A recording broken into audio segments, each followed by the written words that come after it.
A wide, sterile garage. A high-performance coupe sits with its hood popped open, exposing a complex masterpiece of engineering.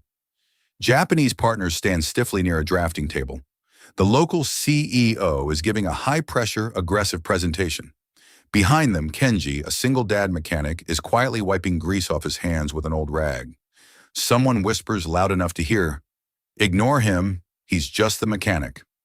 The Japanese partners exchange quiet, worried glances. No one in the room understands their hushed concerns. Kenji looks up. He clears his throat. He speaks a single polite sentence in a flawless, formal Japanese. The room falls into absolute silence. Kenji Miller was 46 years old. He was a man of quiet habits, steady hands, and loud engines. To the corporate suits in the front office, who viewed the world through spreadsheets and profit margins, he was just a set of grease-stained coveralls, a necessary expense, an interchangeable part of the machinery. But to his 12-year-old son, Lucas, he was a giant. Lucas spent his afternoons in the shop, perched on a stool in the corner, watching his father breathe life back into machines that others had given up on. He saw the way his father could hear a misfire from 3 bays away, or diagnose a faulty sensor just by feeling the vibration of the steering wheel. To Kenji, an engine wasn't just metal, it was a conversation between physics and craftsmanship. Kenji was the head mechanic at an elite garage that specialized in rare, high-performance Japanese imports. It was a niche world where a single missing washer or a slightly over-torqued bolt meant the difference between a record-breaking lap and a total engine failure. Precision meant everything, and Kenji was the master of precision. He kept his tools in a weathered cedar chest that had belonged to his father, each wrench and socket organized with a level of care that bordered on the sacred.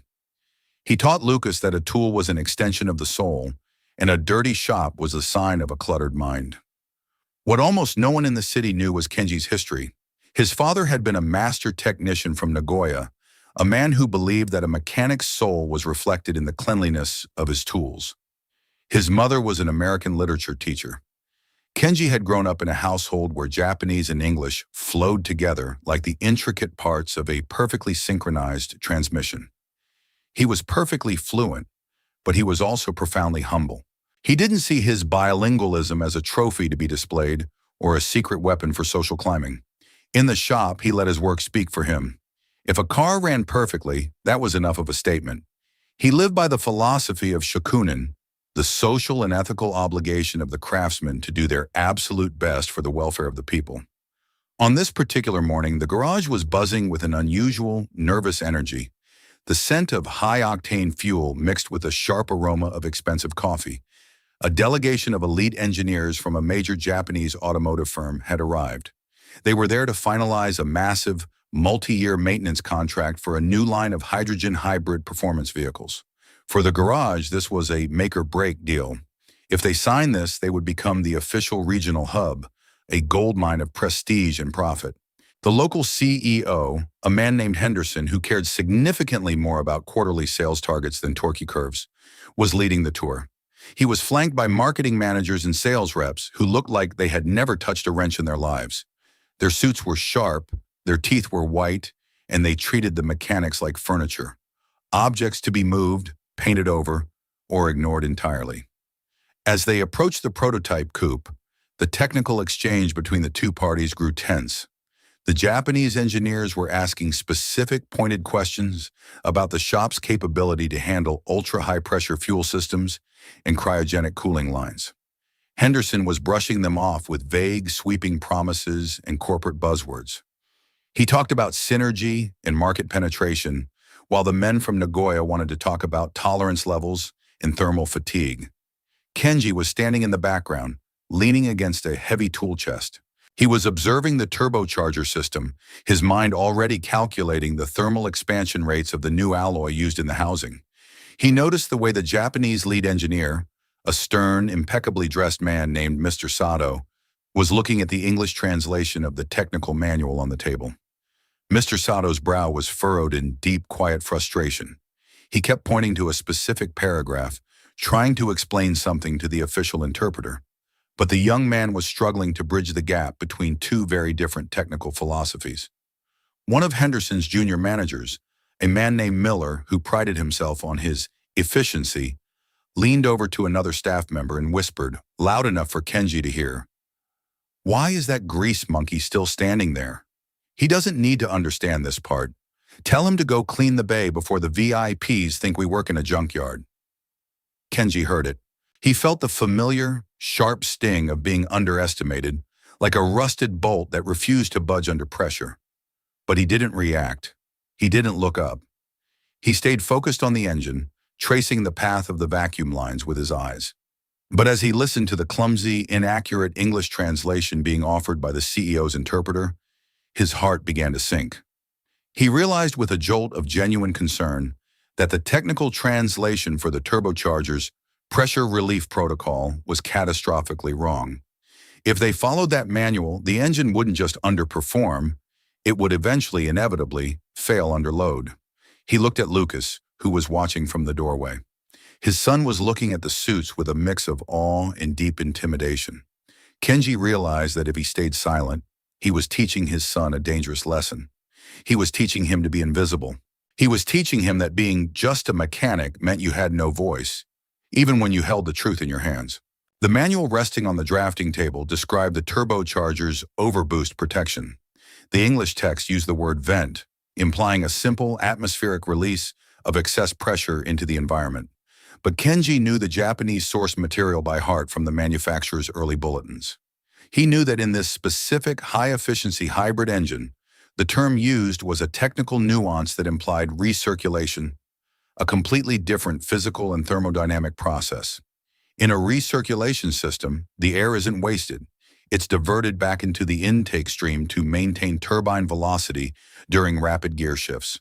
If the garage mechanics followed the English manual, they would calibrate the pressure sensors to release the air outward.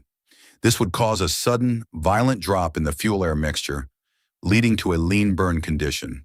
At high speeds, this would cause the cylinders to overheat, melting the pistons within 6 months of hard driving. It wasn't an immediate danger that would show up on a simple test drive, but it was a long-term disaster waiting to happen. It would ruin the garage's reputation, void the manufacturer's warranty, and lead to millions of dollars in legal claims.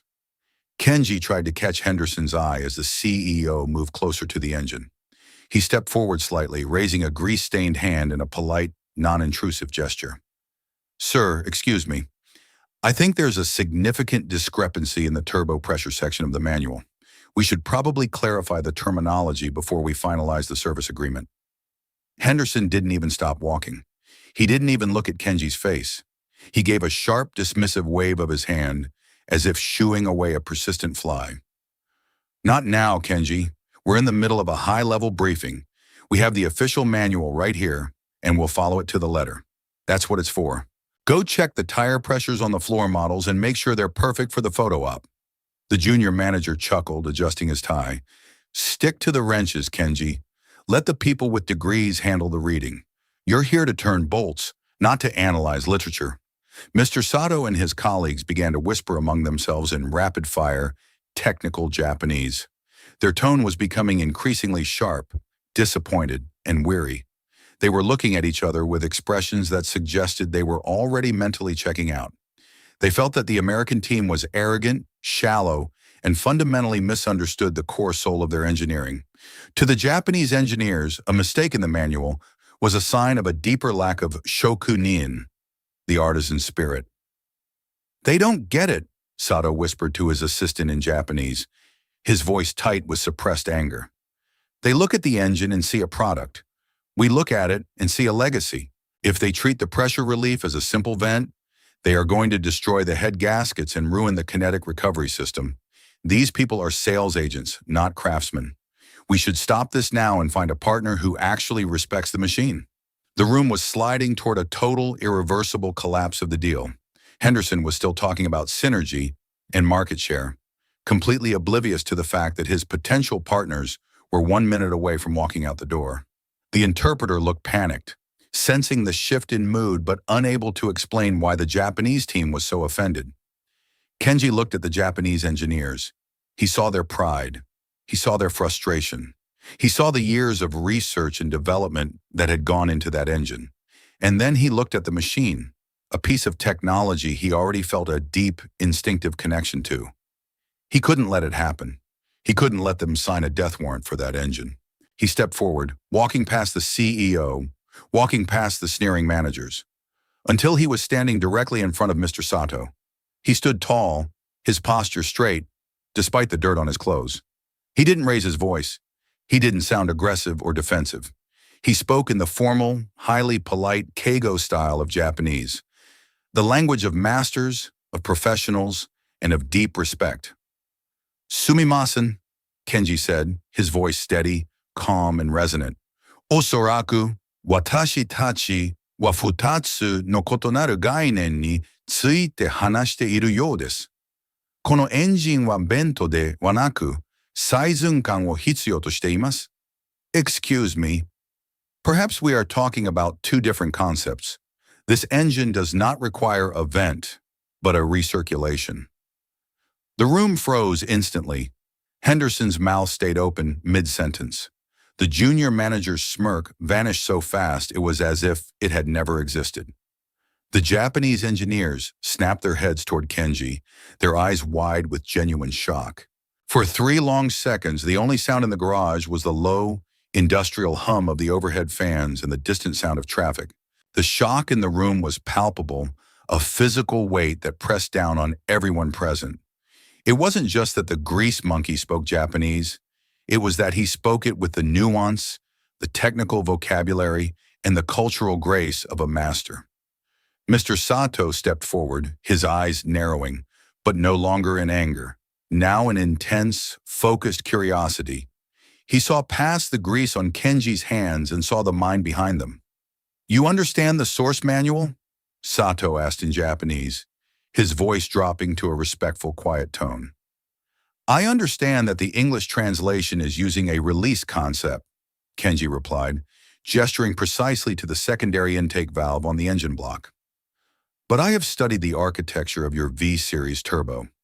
Your design uses a closed-loop recirculation system to maintain turbine speed during shifts. If we vent that pressure as the manual suggests, we lose the kinetic recovery. The engine will lag, the ECU will overcompensate with fuel, and the pistons will eventually fail under thermal stress. It is a fundamental misunderstanding of the fluid dynamics of your design." He wasn't performing. He wasn't trying to show off or get back at his bosses. He was simply explaining the undeniable truth of the machine. He was defending the engineering, and by extension, the spirit of monozukuri, the Japanese art of making things with perfection. Mr. Sato's face transformed. The hardness in his eyes melted away, replaced by a strange kind of relief. He looked at the manual, then back at Kenji, nodding slowly. "Exactly," Sato said, his voice now filled with a warmth that hadn't been there all morning. "We have been trying to explain this for 20 minutes through the interpreter, but the concepts were being lost in marketing fluff and sales talk. They kept saying it's fine, but an engine is never fine if the physics are wrong. You are a mechanic? No, you speak like an engineer of the old school." "I am the head mechanic here, yes," Kenji said, maintaining his polite posture. "And I refuse to let my team sign an agreement that will lead to an engine failure. We take pride in our maintenance. We don't just follow manuals. We understand the spirit and the physics behind them. My team will not calibrate a system incorrectly, regardless of what the translation says. To do so would be to disrespect the work of the hands that built it." Henderson, the CEO, finally found his voice, though it sounded weak and strained. "Kenji, what exactly are you saying to them? Is there a problem with the legal language of the contract?" "There's a problem with the reality of the car, sir," Kenji said, switching back to English but keeping his gaze respectfully on the Japanese engineers. "If we sign this as it is, we are agreeing to a maintenance schedule that will destroy these prototype vehicles within a year. I've just explained the technical correction to Mr. Sato. He is confirming that our shop actually understands the soul of their engineering, which is why they were about to walk out." The local managers began to realize the terrifying gravity of the situation. If Kenji hadn't spoken up, they would have signed a contract they couldn't fulfill, leading to a legal and financial nightmare that would have ended the company. The grease monkey they had mocked had just saved their multi-million-dollar partnership from the brink of extinction. The meeting shifted instantly. It was no longer a polished presentation in a boardroom. It was a gritty, real discussion on the garage floor. Mr. Sato and his team completely ignored the CEO and the marketing reps. They crowded around the engine with Kenji, their expensive suits brushing against his tools. They talked for over an hour about fuel injection timing, about the heat treating of the sodium-filled valves, about the specific viscosity of the synthetic oil required for the hybrid system. Sato asked about Kenji's father, and when Kenji mentioned Nagoya, a look of profound respect passed between them. They were no longer strangers. They were two men who spoke the same language of iron and oil. There was no more laughter behind Kenji's back. There were no more whispers of just the mechanic. Every time a local manager tried to interrupt with a sales pitch or a comment about branding, Mr. Sato would raise a hand without looking and say, "Please, I am speaking with a professional, Mr. Miller. We are discussing the work. Silence is more productive than noise right now." Kenji didn't use the moment to humiliate Henderson. He didn't demand a raise on the spot or gloat. He simply remained professional. He helped the interpreter fix the technical language in the contract. He made sure the technical annex was rewritten to reflect the recirculation protocol. He was bridge building, using his unique skills to ensure that the work would be done right, the first time. Lucas watched his father from the side of the bay, his eyes wide with a new kind of understanding. He saw the most powerful men in the room, men who had arrived in limousines and held the power of millions, now leaning in, listening intently to hear what his father had to say. He saw that his father wasn't just fixing cars, he was protecting them. He was a guardian of the craft. He realized that knowledge, when combined with humility, was the most powerful thing in the room. As the sun began to set, casting long shadows across the shop floor, the Japanese team prepared to leave. The atmosphere had changed from one of cold, professional skepticism to one of deep, mutual respect. Before getting into his car, Mr. Sato walked over to Kenji, stopped, and gave a deep, formal bow, the kind of bow reserved for a sensei or a respected elder. "Miller-san," Sato said in Japanese, "it is rare to find a partner who listens to the heartbeat of the engine before they listen to the sound of the money. We are honored to work with a man of your caliber. You have the spirit of the Shokunin." Later that night, as they were locking up the shop and the smell of oil and old metal hung in the air, Lucas walked over to his dad. "Dad," he asked quietly, "what did you really say to them? What was the one thing that made them stop and finally listen?" Kenji looked at his son, then at his own grease-stained hands, feeling the weight of the day. He smiled, a tired but satisfied smile. "I told them we were talking about the same thing, Lucas. I just used a different word to prove that we were actually listening. Communication isn't about the words you use. It's about making sure the truth isn't lost in the noise." The aftermath of the meeting was like a quiet earthquake in the garage's corporate structure. The contract wasn't just signed, it was edited overnight to reflect a level of technical detail the CEO hadn't even known existed. The Japanese firm didn't just sign the agreement, they added a special clause that required Kenji Miller to be the technical oversight director for the entire regional rollout. They didn't want the suits managing the maintenance. They wanted the man who understood the heartbeat. Henderson, the CEO, came to the shop the next morning. He didn't come with his usual parade of assistants. He came alone, walking through the bay where Kenji was working on an old vintage restoration, the tools laid out with mathematical precision. He stood for a moment, just watching Kenji work, realizing for the first time that there was a hidden order to the chaos of the garage. "Kenji," Henderson began, clearing his throat and looking at his own polished shoes, "I owe you a sincere apology, not just for yesterday, but for assuming that your title was the limit of your knowledge. I almost lost the biggest deal in this company's history because I was too busy listening to the sound of my own voice to hear the truth in yours. You saved us, and I won't forget it. From now on, you report directly to me on all technical matters." Kenji didn't make him grovel. He didn't need a loud public apology. He simply wiped his hands on a rag, and for the sake of the machines. I hope we can keep that standard going forward. Things changed in the garage after that day. Kenji wasn't just invited to technical meetings. He was a mandatory part of them. He no longer stood in the background wiping his hands while others spoke. He was at the table, his grease-smudged blueprints spread out next to the CEO's glossy spreadsheets. He became the filter through which all technical decisions passed. Henderson even found himself defending Kenji's methods to a new arrogant consultant a week later, proving that the lesson had finally sunk in. The Japanese partners valued the transparency he brought. They realized that Kenji wasn't just a translator. He was a craftsman who understood their philosophy of Kaizen, continuous, incremental improvement. They didn't value him because he spoke Japanese. They valued him because he had the spirit of a true engineer, a spirit that crossed all language barriers. They began sending their junior engineers to the shop just to watch Kenji work, treating his bay like a masterclass. Lucas felt the change too. When he told his friends at school what his dad did, he didn't just say, he fixes cars. He said, my dad is the one who makes sure the most advanced engines in the world don't fail. He's the one the experts call when they're confused. He speaks the language of the machine. He started carrying himself with a new kind of confidence, no longer feeling small in the presence of the important people. Kenji used the opportunity to teach Lucas more than just mechanics. He began teaching him Japanese in the evenings, using old technical manuals and blueprints as their textbooks. Language is a tool, Lucas, Kenji would say as they sat under the glow of a desk lamp. It's like a specialized wrench. You can use it to build something meaningful, or you can use it to try and impress people who don't matter. Always use it to connect. Always use it to find the truth buried under the noise.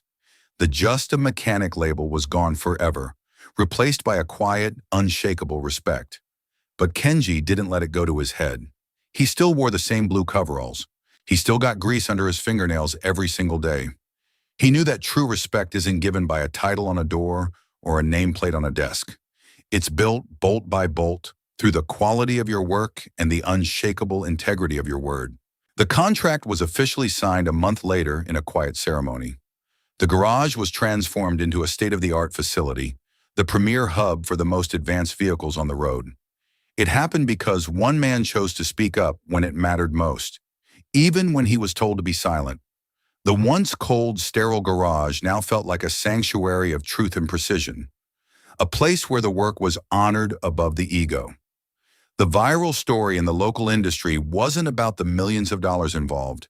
It was about the mechanic who saved the deal with a single sentence. But Kenji didn't see it as a win against his boss. He saw it as a victory for the truth. He had prevented a massive mistake, and in doing so, he had shifted the way an entire company looked at its most important assets, its people. The culture had shifted from sales first to quality first, and the morale in the shop had never been higher. Kenji continued his work as he always had. He still preferred the rhythmic sound of a perfectly tuned engine to the hollow sound of boardroom applause. But now, when he walked through the front office to hand in a report, the managers looked him in the eye. They greeted him by name.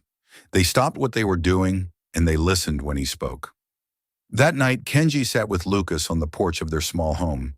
They were looking at the stars, but Kenji was thinking about the intricate, invisible systems that kept the world moving, the connections that most people never bothered to see.